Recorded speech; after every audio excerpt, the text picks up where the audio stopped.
அழிக்கும் கடவுளான சிவபெருமானுக்கு 3 குழந்தைகள் இருக்காங்க அப்படின்னு நிறைய பேருக்கு தெரியும். அவங்களாம் யார் யார் அப்படின்னு பார்த்தீங்கன்னா விநாயகர், முருகன், ஐயப்பன். இந்த 3 குழந்தைகளை தான் நிறைய பேருக்கு தெரிஞ்சிருக்கு. ஆனால் உண்மை என்ன அப்படின்னு பார்த்தீங்கன்னா ஐயப்பனுக்கு முன்னாடியே ஒரு சில குழந்தைகள் சிவபெருமானுக்கு இருந்திருக்காங்க.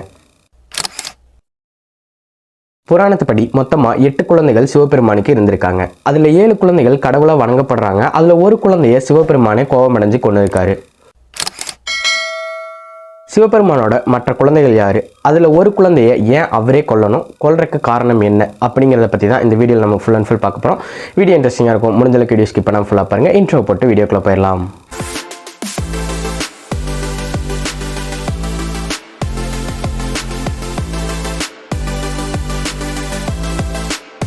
ஸோ வணக்கம், வந்தனம், நமஸ்தே, நமஸ்கார். எல்லாரும் எப்படி இருக்கீங்க? நல்லா இருக்கீங்கன்னு நம்புறேன். உங்கள் எல்லாருக்கும் இன்றைக்கி நாள் நல்லபடியாக இருந்திருக்கும்னு நான் நினைக்கிறேன். நல்லா இல்லாதவங்க ஃபீல் பண்ணாதீங்க. கண்டிப்பாக உங்களுக்கு நாள் நல்லபடியாக நாளைக்கு அமையும். ஓவராக பேசாமல் வீடியோ ஆரம்பிச்சு ஆரம்பத்தில் சொன்ன மாதிரி அழிக்கும் கடவுளான சிவபெருமானுக்கு 3 குழந்தைகள் இருக்காங்க அப்படிங்கிறது ஏகப்பட்ட பேருக்கு தெரிஞ்சிருக்கும். விநாயகர், கார்த்திகேயன், ஐயப்பன். ஆனால் இது வந்துட்டு ஆர்டரே கிடையாது. விநாயகர், கார்த்திகேயன் இதுக்கு அப்புறமா பிறந்தவங்க தான் அசோக சுந்தரி. இவங்க யார் அப்படின்னு பார்த்தீங்கன்னா புராணத்துப்படி பார்வதி தேவி இருக்காங்களே, சிவனோட மனைவியான பார்வதி தேவி.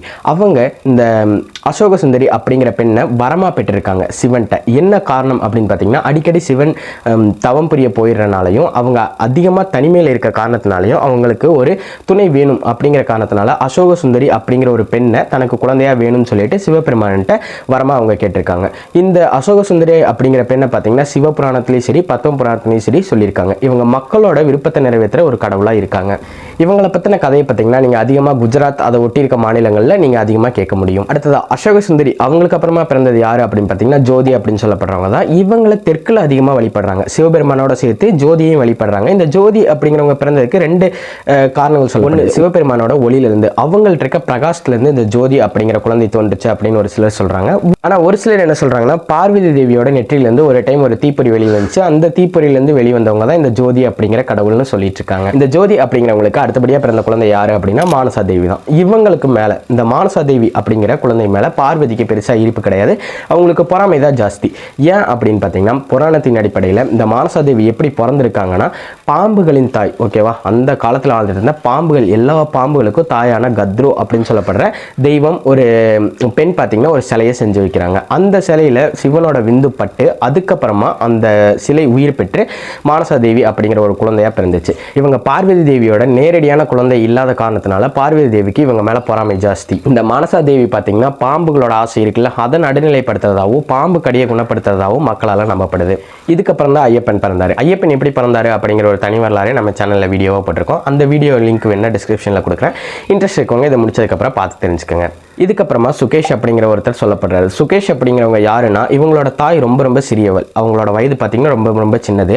அந்த காரணத்தினால அவங்களோட தந்தை, அந்த சுகேஷ் அப்படிங்கிறவரோட தந்தை பார்த்தீங்கன்னா இந்த பையன் என்னோட மகனே கிடையாது அப்படின்னு சொல்லிட்டு தனியாக தவிக்க விட்டுறாரு. அந்த பையன் அனாதையாயிடுறான். அந்த காரணத்தினால பார்வதி தேவியும் சிவனும் இந்த பையனை நம்மளே வளர்க்கலாம் அப்படின்னு சொல்லிட்டு இந்த பையனுக்கு அடைக்கலம் கொடுத்துருக்காங்க. இவங்க தத்தெடுத்துக்கிட்ட ஒரு குழந்தை தான் சுகேஷ். இதுக்கப்புறம் நம்ம கடைசியாக பார்க்க போகிறது யாரு அப்படின்னு பார்த்தீங்கன்னா ஜலந்திரா அப்படின்னு சொல்லப்படுற சிவனோட மகன் தான். இவர் தான் சிவனாலேயே கொல்லப்பட்டிருக்காரு. தேவர்களின் தலைவன் இந்திரன். ஓகேவா? அந்த இந்திரனுக்கு ரொம்ப நாளாக ஒரு கேள்வி, அப்படி இல்லைன்னா ஒரு கோபம், இல்லைன்னா ஒரு மனஸ்தாபம் கூட வச்சுக்கலாம். என்ன காரணம் அப்படின்னு பார்த்தீங்கன்னா தேவர்கள் எல்லாத்துக்கும் அரசனாக இருக்க என்ன மக்கள் வழிபடுறதை விட்டுட்டு இந்த 3 கடவுள் இருக்காங்களே, முக்கியமான 3 கடவுள்கள், அவங்கள வணங்குறாங்களே, அதுக்கு காரணம் என்ன? ஓகே, முதல் 2 கடவுளான பிரம்மா, விஷ்ணு இவங்கள நம்ம விட்டுறலாம். ஏன்னா அவங்க படைக்கும் தொழிலில் இருக்காங்க, அப்புறம் காக்கும் தொழிலில் இருக்காங்க. ஆனால் சம்மந்தமே இல்லாமல் இந்த அழிக்கும் தொழிலில் இருக்க சிவனை இவ்வளோ பேர் வழிபடுறாங்களே, என்ன காரணம்? அவரை விட நம்ம சக்தி வாய்ந்தவங்க தானே, ரொம்ப முக்கியமானவங்க தானே அப்படிங்கிற ஒரு கொஸ்டினை ஒரு மனசுக்குள்ளே வச்சிருக்காரு. நாட்கள் போக போக இது பார்த்தீங்கன்னா இதை கேட்டே ஆகணும், இதை எப்படியாவது முடிச்சே ஆகணும் அப்படிங்கிற ஒரு மனநிலைமைக்கு இந்திரன் பார்த்தீங்கன்னா தள்ளப்படுது. இதை கேட்டே ஆகணும், இதுக்கு ஒரு முடிவை இப்பவே கொண்டு வந்தாகணும் அப்படின்னு சொல்லிட்டு இந்திரன் பார்த்தீங்கன்னா கைலாய மலைக்கு சிவனை நேரடியாக பார்க்கறதுக்கு போறாரு. ஆனால் சிவன் பார்த்தீங்கன்னா தவத்தில் அவரோட தவத்தோட சக்தினால இந்திரன் தன்னை பார்க்க வரதை தெரிஞ்சுக்கிட்ட சிவபெருமான் பார்த்தீங்கன்னா அவரோட கண்ணிலேருந்து ஒரு ஒளியை உருவாக்கி அந்த ஒளியை ஒரு நபரை உருவாக்குறாரு. அந்த நபரை பார்த்தீங்கன்னா வாசல்ல காவல்காரனா போடுறாரு. இந்திரன் வந்து பார்க்கறாரு. இந்திரன் வந்து பார்க்கும்போது வாசல்ல ஒரு காவல்காரன் நிற்கிறான். அந்த காவல்காரன் பார்த்தீங்கன்னா இந்திரனை உள்ள விட மாட்டாரு. இந்திரன் கேட்கிறாரு, நான் சொல்றாரு, நான் சிவபெருமானை பார்த்தே ஆகணும், இந்த விஷயத்தை கேட்டே ஆகணும், எனக்கு இந்த விஷயத்துக்கு பதில் இன்னைக்கு தெரிஞ்சே ஆகணும், ஒரு முடிவு தெரிஞ்சே ஆகணுங்கிற விஷயங்களை சொல்லவும் காவல்காரன் என்ன சொல்றாரு அப்படின்னு பார்த்தீங்கன்னா நீ இப்போ உள்ள போக முடியாது, ஏன்னா சிவபெருமான் ஒரு முக்கியமான தவத்தில் இருக்காரு அப்படின்னு சொல்லவும் இந்திரன் பார்த்தீங்கன்னா கோபமாயிடுறாரு. கோபமடைஞ்சதை பார்த்துட்டு அந்த காவல்காரன் சொல்ற விஷயம் என்னன்னா, நீ சிவபெருமான்கிட்ட சக்தியை காட்டணுங்கிறக்காக தானே இங்கே வந்திருக்க, அதுக்கு முன்னாடி உன் சக்தியை ஏன்ட்ட காட்ட, அதுக்கப்புறம் நீ வேணா நீ சிவபெருமான்கிட்ட காட்டிக்கோ, என்னை தோக்கடிச்சிட்ட அப்படின்னா நீ உள்ள போயிடலாம் அப்படின்னு சொல்லவும் இது இந்திரனுக்கு விடப்படுற ஒரு டைரக்ட் சேலஞ்ச் மாதிரி இருக்கு. அவர் தான் தேவர்களோட அரசனாச்சே, அதனால இந்த சேலஞ்சை ஏற்றுக்க முடியாமல் இருக்கவும் அவர் ஏற்றுக்கிறாரு. சேலஞ்ச் ஏற்றுக்கிட்டு சண்டை போயிட்டு இருக்கு, ரொம்ப நேரமாக சண்டை போயிட்டு இருக்கு. கடைசிக்கு இந்திரன் பார்த்தீங்கன்னா தன்னோட வஜ்ராயுதம் இருக்குல்ல, அதை வச்சு அவரோட சக்தி வாய்ந்த ஆயுதம் அந்த வஜ்ராயுதத்தை வச்சு தாக்குறாரு. ஆனாலுமே அந்த காவல்காரனுக்கு ஒன்றுமே ஆகலை. காவல்காரன் பார்த்தீங்கன்னா ஒரு சக்தி வாய்ந்த ஒரு தள்ளோட இந்திரனை தள்ளுறாரு. அப்படி தள்ளனோட இந்திரன் போய் ரொம்ப தூரம் விழுந்துடுறாரு. இந்திரன் திருப்பி எந்திரிக்கும் போது அவரோட உடம்புல ரொம்ப டயர்டாக இருக்காரு. அவரால் திருப்பி சண்டை போட முடியாது அப்படிங்கிறத உணர்றாரு. ஆனால் அந்த காவல்காரனை பார்த்தா கொஞ்சம் கூட சண்டை போடாத மாதிரியும் டயர்டே இல்லாத மாதிரியும் அந்த காவல்காரன் தெரிகிறாரு.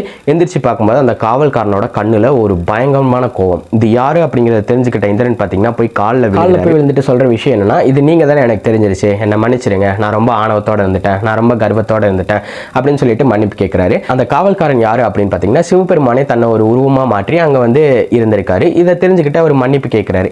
மன்னிப்பு கேட்டோன்னா மனமிறங்கின சிவன் பார்த்தீங்கன்னா அவருக்கு மன்னிப்பை வழங்குறாரு. ஆனா ஒரு விஷயம் நடக்குது, அந்த இடத்துல ஒரு விஷயம் நடக்குது. அவரோட நெற்றிக்கண்ல இருந்து ஒரு சிவப்பு நிற ஒளி பார்த்தீங்கன்னா ரொம்ப பயங்கர ஃபாஸ்டா டிராவல் ஆகி போகுது. அதுக்கப்புறமா சிவன் பார்த்தீங்கன்னா இந்திரன்ட்ட சில விஷயங்களை சொன்னாரு அப்படின்னு புராணப்படி சொல்லியிருக்காங்க. அதெல்லாம் என்ன அப்படின்னு பார்த்தீங்கன்னா அவருக்கு இந்திரன் மேலே பயங்கரமான கோபம் இருந்திருக்கு. இந்த சண்டைனால பயங்கரமான கோபம் இருந்திருக்கு. அவர் கிட்டத்தட்ட அவரோட நெற்றிக்கண்ணை திறந்து அவரை சாம்பலாக்குற நிலைக்கு அவர் போயிருக்காரு. அந்த அளவுக்கு கோபத்துக்கு போயிருக்காரு. கோபத்தின் உச்சி தான் சிவபெருமான் அப்படின்னு எல்லாரும் சொல்லுவாங்க. அந்த அளவுக்கு கோபத்தில் அவர் இருந்திருக்காரு. கடைசியில் அவர் மனம் இறங்கி இந்திரன் பார்த்தீங்கன்னா மனம் இறங்கி மன்னிப்பு கேட்கவும் அவரால் அவரோட நெற்றிக்கண்ணை திறக்க முடியும். அப்புறமா இந்திரன் அவர்கிட்ட பார்த்தீங்கன்னா கேள்வி கேட்கிறாரு. கேள்வி கேட்கும்போது உங்கள் நெற்றியிலேருந்து ஏதோ ஒரு சிவப்பு நிற ஒளி போச்சு அப்படின்னு சொன்னதுக்கு அது வந்துட்டு என்னோட கோபத்தோட வெளிப்பாடு, உன்னை கொல்லக்கூடாது அப்படிங்கிற காரணத்தினால அந்த கோபத்தை நான் வேற எங்கேயாவது அனுப்ப வேண்டியதாயிருச்சு. அந்த கோபம் பார்த்தீங்கன்னா இப்போ கடலில் இருக்கு அப்படின்னு அவர் சொல்லிடுறாரு. இந்த ஒளி தான் கடலில் போய் கடல் அலைகளோட கலந்து ஒரு குழந்தையா உருமாறுது. அந்த குழந்தை பார்த்தீங்கன்னா ரொம்ப நேரம் அழுதுகிட்டே இருக்கு, யாருமே அங்கே வரல. இந்த அழுக்குறலை கேட்ட படைப்பின் கடவுளான பிரம்மா போயிட்டு அங்கே போய் பார்க்குறாரு. அந்த குழந்தைய கையில் எடுக்கிறாரு. கையில் எடுத்தோன்னே அந்த குழந்தை அவரோட தாடியை பிடிச்சி இழுக்குது, பயங்கரமாக இழுக்குது. பிரம்மாவுக்கு வலி தாங்கவே முடியல. எப்படியோ அந்த கையை பார்த்தீங்கன்னா எடுத்து விட்டுறாரு. அந்த வலினால பிரம்மாவுக்கு கண்ணிலேருந்து தண்ணியே வந்துருச்சு. அந்த அளவுக்கு வலியை அந்த குழந்தை ஏற்படுத்தவும் நீ ரொம்ப சக்திசாலியா இருக்க, என் கண்ணிலேருந்து தண்ணியே வர வச்சிருக்க அப்படிங்கிற காரணத்தினால நான் உனக்கு ஜலந்தரா அப்படின்னு பேர் வைக்கிறேன்னு பிரம்மர் பார்த்தீங்கன்னா அவருக்கு பேர் வச்சுட்டு கடல்லே அவருக்கு வாழ்றதுக்கான சக்தியை கொடுக்குறாரு. அவர் நிலத்திலேயே வாழ்றாரு, கடல்லேயே வாழ்றாரு. அவரோட சக்தி அப்படிங்கிறது இளமை காலத்திலே பயங்கரமா இருந்திருக்கு. அந்த ஜலந்தரா அப்படிங்கிறவருக்கு அவரோட சக்தி இளமை காலத்திலே பயங்கரமா இருந்திருக்கு. நாட்கள் போக போக இவரோட சக்தியை உணர்ந்தாரு. அவர் பார்த்தீங்கன்னா அந்த ஜலந்தரா அப்படிங்கிற நபர் அவரோட சக்தியை உணர்றாரு. இது எல்லாமே தேவர்கள் அசுரர்கள் எல்லாருமே வாட்ச் பண்ணிட்டு இருக்காங்க. தேவர்கள் என்ன நினைக்கிறாங்கன்னா இவர் பார்த்தீங்கன்னா சிவனோட ஒளியிலிருந்து பிறந்த நபர், அதனால இவர் நம்ம கூட தான் சேருவார், சேர்ந்தாருன்னா அசுரர்கள் எல்லாரையுமே நம்ம அழிச்சிடலாம் அப்படிங்கிற எண்ணத்துக்கு அவங்க வந்துடுறாங்க. ஏன்னா அந்த பீரியட்ல ஒரு விஷயம் இருந்துச்சு இல்லையா, தேவர்கள் அசுரர்கள் அப்படிங்கிற ஒரு கான்செப்டே இருந்துச்சு. அந்த தியரி படி அவங்க ஜலந்தர் நம்ம கூட சேர்ந்துட்டாங்கன்னா அசுரர்கள் எல்லாம் நம்ம ஈஸியாக வீழ்த்திடலாம், ஏன்னா அந்த அளவுக்கு பவர்ஃபுல்லான ஒரு நபராக அவர் இருக்காரு அப்படின்னு எல்லாரும் நினச்சிட்டு இருக்கும்போது ஜலந்தருக்கு வேற ஒரு ஐடியா இருக்கு. அவர் வந்துட்டு அசுரர்களோட சேர்றதுக்கு முடிவு பண்றாரு. இது எல்லாருக்கும் ஷாக்கிங்கான விஷயமா இருக்கு, என்ன ஏதுன்னே புரியல. அப்புறமா ஜலந்தர் இருக்கார்ல, அவருக்கு திருமண வயது வருது. அவர் போயிட்டு காலநேமி அப்படிங்கிற ஒரு சக்தி வாய்ந்த அசுரனை பார்க்குறாரு. அந்த அசுரன் யாரு அப்படின்னு பார்த்தீங்கன்னா ராவணன் இருக்கார்ல, ராவணனோட மாமா தான். அவருக்கு ஒரு அழகான பொண்ணு இருக்காங்க, அவங்க பேரு ஜலந்தரோட சக்தியை பார்த்த இவங்க பார்த்தீங்கன்னா எப்படியோ ஜலந்தரை கல்யாணம் பண்றதுக்கு ஒத்துக்கிறாங்க. அந்த விருந்தாவுக்கும் ஜலந்தருக்கும் ஒரு குறிப்பிட்ட நாளில் கல்யாணம் நடக்கும். அந்த விருந்தா அப்படிங்கிறவங்க விஷ்ணுவோட ஒரு தீவிர பக்தி. இதெல்லாம் முடிஞ்சதுக்கு அப்புறமா ஜலந்தரை அசுரர்களோட தலைவனா நியமிக்கிறாங்க. மற்ற அசுரர்களும் அதுக்கு ஒத்துக்கிறாங்க. எல்லாருமே ஒத்துக்கிட்டதுக்கு அப்புறமா ஜலந்தர் போயிட்டு எல்லாரும் கூட போரிடுறாரு. கிட்டத்தட்ட இந்த நிலப்பரப்புல இருக்க எல்லா ராஜ்யமும் ஜலந்தருக்கு சொந்தமாகுது. அப்படியே கொஞ்சம் கொஞ்சமா ஜலந்தரோட கண்ணு பார்த்தீங்கன்னா வானவத்துல இருக்க தேவர்களை நோக்கி போயுது. அப்புறமா அவர் போயிட்டு தேவர்களோட சண்டை போடுறாரு. இதை பார்த்துட்டு தேவர்கள் என்னென்னமோ முயற்சி பண்றாங்க, ஆனா அவங்களால சண்டையில ஜெயிக்க முடியல. கடைசிக்கு இந்திரன் இருக்கார்ல, அவரோட சக்தி வாய்ந்த ஆயுதமான வஜ்ராயுதத்தை திருப்பி பயன்படுத்துறாரு. ஆனா அவரால் ஜெயிக்க முடியல. தேவர்கள் நம்மளால இனி ஜெயிக்க முடியாது அப்படிங்கிறத உணர்ந்துட்டு அவங்க போயிட்டு பிரம்மாட்ட சொல்கிறாங்க, இந்த மாதிரி விஷயம் நடக்குது, என்ன பண்ணுறது அப்படின்னு சொல்கிறாங்க. பிரம்மர் பார்த்தீங்கன்னா இவர் ஜலந்தர் அப்படிங்கிறவர் சிவனோட கோபத்திலேருந்து தோன்றினவர், அதனால் சிவனால் மட்டும்தான் இவர் அழிக்க முடியும்னு சொல்லவும் மற்ற தேவர்கள்லாம் யோசிக்கிறாங்க. ஏன்னா இந்திரன் பார்த்தீங்கன்னா ஆல்ரெடி சிவன்ட்ட இந்த மாதிரிலாம் பேசியிருக்காரு இல்லையா, அதனால் நான் சொன்னால் அவர் கேட்பாரா அப்படிங்கிற மைண்ட் செட்லேயே அவர் இருக்கார். பிரம்மரும் ரெண்டு பேருமே யோசிச்சுட்டு நம்ம போய் ட்ரை பண்ணி பார்க்கலாம் அப்படிங்கிற விஷயங்களை சொல்கிறாரு. இதெல்லாம் சொன்னதுக்கப்புறமா சிவனும் அவங்க சொல்கிறதை கேட்டு ஜலந்தரை போய் மீட் பண்ணுறாரு. ஜலந்தரை போய் மீட் பண்ணும்போது அவர் எப்படியாவது நல்வழிக்கு கொண்டு வரலாம் அப்படின்னு சொல்லிட்டு பேச்சுவாக்கில் பேசிகிட்டு இருக்காரு. அதுக்கு ஜலந்தர் பார்த்தீங்கன்னா ஏகப்பட்ட விஷயங்களை சொல்கிறாரு, ரொம்ப மோசமான விஷயங்கள் எல்லாம் சொல்லிட்டு சிவபெருமானை ரொம்ப கோவப்படுத்துறாரு. அவர் பார்த்தீங்கன்னா நல்வழிக்கு திரும்புற மாதிரி தெரியல, அவன் என் பேச்சை கேட்குற மாதிரி தெரியல, அதனால நான் அவனை கொண்டுதான் ஆகணும் போல அப்படிங்கிற ஒரு முடிவுக்கு சிவபெருமான் வராரு. இந்த முடிவை கேட்டோன்னா தேவர்கள்லாம் சந்தோஷத்தில் குதிக்கிறாங்க. ஏன்னா சிவபெருமானே அவங்கள வழி நடத்த போறாரு அப்படிங்கும்போது போரில் கண்டிப்பாக வெற்றி நமக்கு தான் அப்படின்னு அவங்க நினச்சிட்டு இருக்காங்க. ஆனால் சிவபெருமான் பெருசாக அந்த போரில் இன்வால்மெண்ட் காட்டல. இப்படி சிவபெருமான் விஷயங்கள் எல்லாம் சொன்னதுக்கப்புறம் நாரத முனிவர் இருக்கார்ல, அவர் போயிட்டு அங்கே உள்ள தேவ அரசர்கள் தேவர்கள்ட்ட எல்லாம் பேசிட்டு ஒரு முடிவு எடுத்துட்டு ஜலந்தரோட இடத்துக்கு போறாரு. அங்கே போயிட்டு அவர் வழக்கம் போல குழப்பத்தை ஏற்படுத்துறாரு. என்ன அப்படின்னு பார்த்தீங்கன்னா, நான் வந்துட்டு கைலாய மலையோட சிறப்பான ஒரு இடத்த பார்க்க முடியுமா அப்படிங்கிற ஒரு நம்பிக்கையில் வந்திருக்கேன், ஆனால் இங்கே எதுவும் அப்படி இல்லையே அப்படின்னு ஜலந்தர்கிட்ட சொல்றாரு. இதை பார்த்துட்டு ஜலந்தர் கோபமாயிட்டு என்கிட்ட இல்லாததா அப்படின்னு சொல்லிட்டு ஏகப்பட்ட விஷயங்களை காட்டுறாராமா. அவரோட இருப்பிடம், அவர்கிட்ட இருக்க பொண்ணு பொருள் இந்த விஷயங்களெல்லாம் காட்டிட்டு நாரதர்கிட்ட ஒரு விஷயம் சொல்கிறார். எனக்கு திருமணம் ஆயிடுச்சு, ஆனால் என்னோட திருமணம் பார்த்தீங்கன்னா எனக்கு திருமணம் ஆயிடுச்சு, ஆனால் என்னோட மனைவி பார்த்தீங்கன்னா அவ்வளோ அழகானவங்களா இல்லை அப்படின்னு அவர் சொல்கிறாரு. அதை கேட்டுட்டு நாரதர் பார்த்தீங்கன்னா ஒரு விஷயம் சொல்கிறாரு. கைலாய மலை சிறப்பாக இருக்கிறதுக்கு இன்னொரு காரணம் இருக்குது. ஏன்னா அந்த கைலாய மலையை சிறப்பாக வைக்கிறது பார்வதி தேவி தான். அவங்க ரொம்ப அழகாக இருப்பாங்க, அவங்களோட இடமும் சூப்பராக இருக்கும் அப்படிங்கிற விஷயங்களெல்லாம் அவர் சொல்கிறாரு. அப்புறமா அவங்களோட கணவனான சிவபெருமானை பற்றியும் நாரத முனிவர் சொல்கிறாரு. அவர் வந்துட்டு ஒரு துறவி, ஆனால் அவர் கல்யாணம் பண்ணியிருக்காரு அப்படின்னு சொல்றாரு. இதெல்லாம் கேட்டுட்டு இந்த ஜலந்தர் இருக்கார்ல, அவனோட தூதுவனான ராகு அப்படின்னு சொல்றவனை அனுப்புறாரு. அந்த ராகு போயிட்டு சிவபெருமான்ட்டே முறையிடுறாரு. நீங்க துறவின்னு சொல்லிட்டு ஏமாத்திட்டு நீங்க கல்யாணம் பண்ணிட்டு இருக்கீங்க, அதனால பார்வதி தேவியை எங்க தலைவரான ஜலந்தர்ட்ட நீங்க ஒப்படைச்சிருங்க அப்படின்னு அவர் சொல்லவும் சிவபெருமான் கடுப்பாயி அவரை பாதி அளவுக்கு கிட்டத்தட்ட அவரை கொண்டுட்டு அனுப்பிச்சிடுறாரு. இதை போயிட்டு ராகு விஷயங்களை சொல்றாரு. பாதி உயிர் குத்தி கொலைன்னு சொல்லுவாங்கல்ல, அந்த மாதிரி போயிட்டு ஜலந்தர்ட்ட விஷயங்களை சொல்லவும் இதை கேட்டுட்டு ஜலந்தர் கோபமாயி போருக்கு தயாராகிறார். இனி ஒரு போருக்கு தயாராகிறாரு. அவர் டக்கு டக்குன்னு முடிவுகளை எடுத்துட்டு போருக்கு கிளம்பிடுறாரு. கிட்டத்தட்ட கைலாய மலையை நெருங்கிட்டாரு. கைலாய மலையை நெருங்கினோன்னா நந்தி இருக்காங்கல்ல, அவங்களும் அவங்களோட டீமும் பார்த்தீங்கன்னா போருக்கு போறாங்க, ஆனால் தோக்கடிக்கப்பட்டுறாங்க. இதை பார்த்துட்டே இந்த பார்வதி தேவி பார்த்தீங்கன்னா ஒரு முடிவு எடுக்கிறாங்க. என்னன்னா சிவபெருமான்கிட்ட ஒரு கோரிக்கை வைக்கிறாங்க. நீங்க இப்படியே இருந்தால் இந்த போரை சரி பண்ண முடியாது, நீங்க போய் கலந்துக்கங்க, ஆனால் கொஞ்சம் பாதுகாப்பா இருங்க, யாராவது மாறுவேடத்தில் வந்து உங்களை ஏதாவது பண்ணிட போறாங்க அப்படின்னு சொல்லவும் சிவபெருமானும் அவரோட கோபத்தின் வெளிப்பாடான வீரபத்ரன் அப்புறம் மணிபத்ரன் நினைக்கிறேன், அவங்க ரெண்டு பேரோட போருக்கு போறாரு, போர்க்களத்துக்கு போறாரு. அங்கே போய் நின்று பார்க்குறாரு. நிறைய மாயைகள் இருக்கு, நிறைய விஷயங்கள் நடந்துகிட்டு இருக்கு.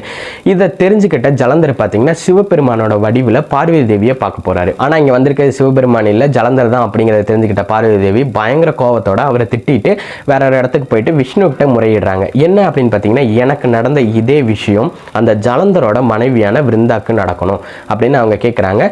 விஷ்ணுவும் பார்த்தீங்கன்னா அதுக்கு ஓகே சொல்றாரு. எப்படி பார்த்தாலும் விஷ்ணுவோட தங்கை தான் பார்வதி அப்படின்னு சொல்றாங்க. ஆனா விஷ்ணுவோட தீவிர பக்தி தான் அந்த விருந்தா. இதுக்கு இடையில என்ன பண்றதுன்னு யோசிச்சுட்டு இருந்த விஷ்ணு டக்குன்னு முடிவு எடுத்துட்டாரு. பார்வதிக்கு சப்போர்ட் பண்றதா முடிவு எடுத்துட்டாரு. அதனால விருந்தாக்கு ஒரு கனவை ஏற்படுத்துறாரு. அந்த கனவுல என்ன தோன்றுது அப்படின்னு பார்த்தீங்கன்னா, சிவபெருமானால ஜலந்தர் கொல்லப்படுறாரு. இதை பார்த்துட்டு விருந்தாக்கு என்ன பண்ணுறதுனே தெரியல. அதனால விருந்தா பார்த்தீங்கன்னா ஒரு முடிவு எடுக்கிறாங்க. துறவியாக இருக்க யாராவது ஒருத்தவங்களோட சரிபாதியாக இவங்க இருந்தால் இவங்களோட கணவனான ஜலந்தரை உயிரோட கொண்டு வரையும் மீண்டும் உயிரோட கொண்டு வர முடியும் அப்படிங்கிற ஒரு விஷயத்தை இவங்க நம்புகிறாங்க, சொல்கிறாங்க. கனவுல இந்த விஷயங்கள்லாம் காட்டப்படுது. இதை பார்த்ததுக்கப்புறமா அவங்களோட கணவர் திரும்பி மீண்டு வரார் ஜலந்தர். அவர் மீண்டு வந்தோன்னே இந்த விஷயங்களெல்லாம் விட்டுட்டு காட்டில் ரொம்ப நாள் வாழ்ந்துட்டு இருக்காங்க. அவங்களோட நாட்கள் நல்லா தான் போயிட்டு இருக்கு. திடீர்னு ஒரு விஷயத்தை உணர்றாங்க. இது வந்துட்டு லார்ட் விஷ்ணு தான், அதாவது விஷ்ணு தான் இந்த மாதிரி விஷயங்களை ஏற்படுத்திட்டு இருக்காரு, இது உண்மை கிடையாது அப்படிங்கிறத உணர்ந்தோன்னே அவங்க விஷ்ணுக்கு ஒரு சாபத்தை கொடுக்குறாங்க. அந்த சாபத்துப்படி தான் ராமாயணம் அப்படிங்கிறது உருவாயிருக்கு. என்னன்னா, உங்களுக்கு கல்யாணம் ஆகும், கல்யாணம் ஆனோன்னு உங்க மனைவியை ஒருத்தங்க கூட்டிட்டு போவாங்க, கடத்திட்டு போயிடுவாங்க, நீங்க அதுக்கு வானரப்படையை நாடுவீங்க, உங்க தம்பியோட காட்டுல தனியா சுத்துவீங்க. இந்த மாதிரியான விஷயங்களை சாபமா விஷ்ணுக்கு இந்த விருந்தா அப்படிங்கிறவங்க கொடுத்துட்டு அவங்களோட உயிரை மாற்றிக்கிட்டாங்க அப்படின்னு சொல்லப்படுது. அவங்க இறந்தது, அதாவது தன்னோட மனைவி இறந்துட்டாங்க அப்படிங்கிறத உணர்ந்த ஜலந்தர் போயிட்டு அவங்க மனைவியை பார்க்குறாரு. அவங்களோட ஆத்மா அந்த ஜலந்தரோட உடம்புல ஐக்கியமாகுது. திருப்பி சரியான கோபத்தோட வந்த அந்த ஜலந்தர் அந்த போர்க்களத்துக்கு வந்துட்டு சிவபெருமான்கிட்ட நேரடியாக சண்டைக்கு கூப்பிடுறாரு. சிவபெருமானை நேரடியாக சண்டை கூப்பிடவும் சிவபெருமானும் கோபத்தோட உச்சிக்கு போயிடுறாரு. அவர் சண்டைக்கு கூப்பிடுறது மட்டும் இல்லாமல் ஏகப்பட்ட விஷயங்களை சொல்கிறாரு. நீ துறவின்னு சொல்லிட்டு ஏமாற்றிட்டு ஒரு பொண்ணோட ரகசியமாக உறவு வச்சுட்டு இருக்க, இதெல்லாம் ரொம்பவே கேவலமான விஷயம், நீ ரொம்ப மோசமானவன், இந்த மாதிரி ஏகப்பட்ட விஷயங்களை சிவபெருமானை கோபம் அடைகிற மாதிரியும் அவமானப்படுத்துகிற மாதிரி விஷயங்களை சொல்லவும் சிவபெருமான் பயங்கர கோபமாகிறாரு. கோபமானதுக்கப்புறமா அவர் என்ன பண்ணுறாருன்னா, அவரோட காலில் ஒரு விரல் மூலமாக அவரோட காலில் இருக்க ஒரு விரல் மூலமாக ஒரு சக்கரத்தை உருவாக்கி அந்த சக்கரத்தில் இருந்து ஜலந்தரோட கழுத்தை தனியாக துண்டாக்கிடுறாரு. இதுக்கப்புறமா ஜலந்தர் அப்படிங்கிறவர் இல்லாமல் போயிடுறாரு. எப்படி ஜலந்தரோட உடம்புல அவரோட மனைவியோட ஆன்மா ஐக்கியமாச்சோ அதே மாதிரி ஜலந்தரோட ஆன்மா பார்த்தீங்கன்னா சிவபெருமானோட ஐக்கியமாயிருச்சு. இந்த மாதிரி தான் சிவபெருமான் தன்னோட சொந்த மகனையே ஒரு சூழ்நிலையினால கொல்ல வேண்டியதாயிருச்சு. அப்படி சிவபெருமானுக்கு பிறந்த ஒரு மகன் தான் ஜலந்தர், சிவபெருமானாலேயே கொல்லப்பட்ட மகன் தான் ஜலந்தர். இந்த வீடியோ பற்றின உங்கள் கருத்துக்களை நீங்கள் கமெண்ட் பாக்ஸில் தெரிவிக்க முடியும்.